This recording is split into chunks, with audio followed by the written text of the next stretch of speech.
सिर्फ और सिर्फ भ्रष्टाचार के लिए वो ढह जाता है और इन्हें इसकी शर्म नहीं है।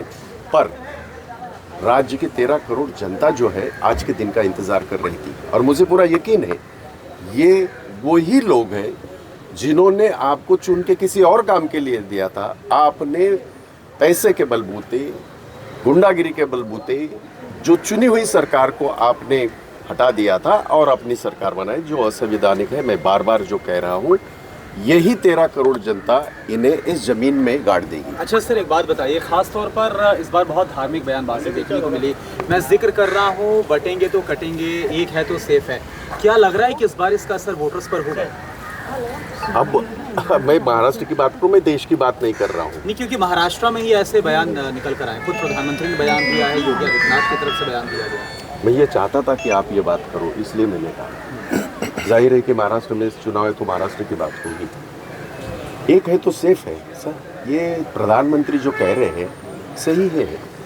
एक ही सेफ है जिसका नाम अदानी है, गौतम अदानी है, और वो प्रधानमंत्री के पूरे संरक्षण में, भाजपा के संरक्षण में, भाजपा के चेले चपाटे उनके संरक्षण में वो सेफ है। और वो चाहते हैं, लोकतंत्र का मतलब होता है जो पावर होता है, जो कोई भी सरकारें होती है वो अपने पावर से निचले हिस्से तक, देश के गरीबों तक वो चले जाए, उनके तक ये सुविधाएं हो, पावर हो पहुंचे। ये उल्टा है। पिछले 10-12 सालों से हमने एक देखा है, नरेंद्र मोदी जी ने उल्टी गंगा बहना शुरू कर दी है। उन्होंने पूरे 140 करोड़ 150 करोड़ लोगों की पूरी संपत्ति, इस देश की संपत्ति पूरी तरह सिर्फ और सिर्फ 2-3 लोगों को बंटवाए। उसमें सबसे ऊपर है, एक है वो सेफ है, वो गौतम अदानी है और नरेंद्र मोदी है। और आपने एक बात और की, वो मैं उसके ऊपर मैं बिल्कुल टिप्पणी करूंगा। बटेंगे तो कटेंगे।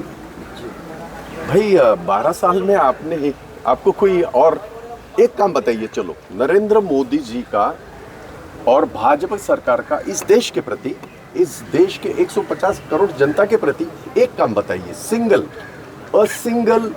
प्रोजेक्ट, सिंगल काम जो इन्होंने देश की जनता के लिए किया जी नहीं किया है। ये आरोप नहीं है, इसके लिए मैं आपसे कभी भी इसके बारे में चर्चा के लिए मैं तैयार हूँ। और सिर्फ कटेंगे तो बटेंगे, मंदिर वही बनाएंगे, ये सारे नारे हमारे लिए भावुक है। हिंदुस्तानी जनता भावुक है। इन नारों के आधार पे ये 5 साल 2014 में 2019 में चुन के आए।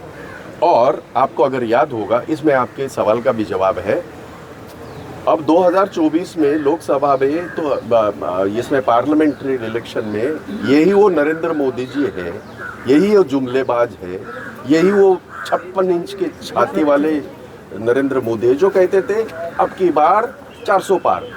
क्या हाल हशर किया देश की जनता ने।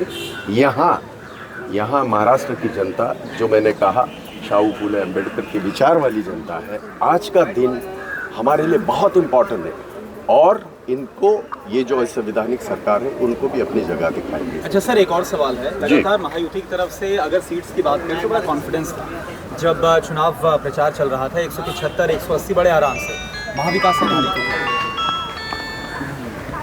अभी ऐसा है कि आप नैरेटिव अगर बनाना चाहते हैं एक दिन के लिए आप बना लीजिए, आपके लिए आज़ादी है। आप व्यक्तिगत मत लीजिएगा। ये मैंने हमेशा कहा है, मोदी के गोदी में बैठे हुए जो लोग हैं और पूरा मीडिया उन्होंने खरीदा है, मुझे इस बात का पूरा यकीन है आप लोग नहीं चलाओगे।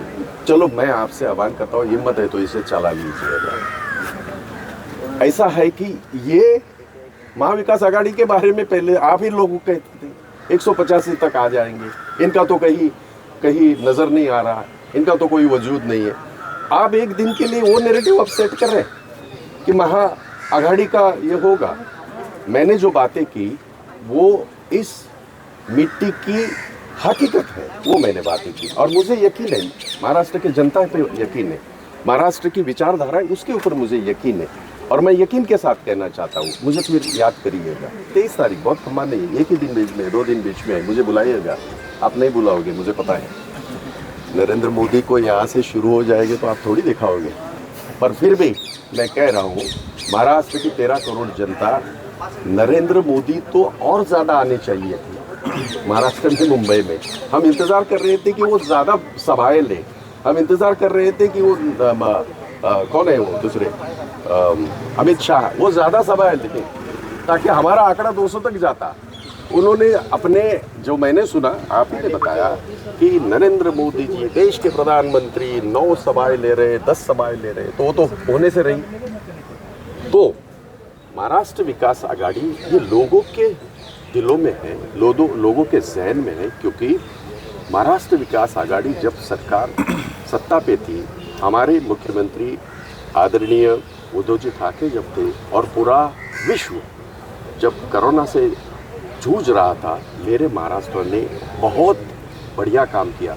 मेरे महाराष्ट्र में इसमें नदियों में, नालों में लाशें नहीं फेंकी गई। मेरे महाराष्ट्र में ऐसा कुछ नहीं हुआ जो यूपी में हुआ, जो बिहार में हुआ, जो गुजरात में भी हुआ। और इन्हें शर्म आनी चाहिए, ये कहने के लिए इनके पास हिम्मत नहीं है।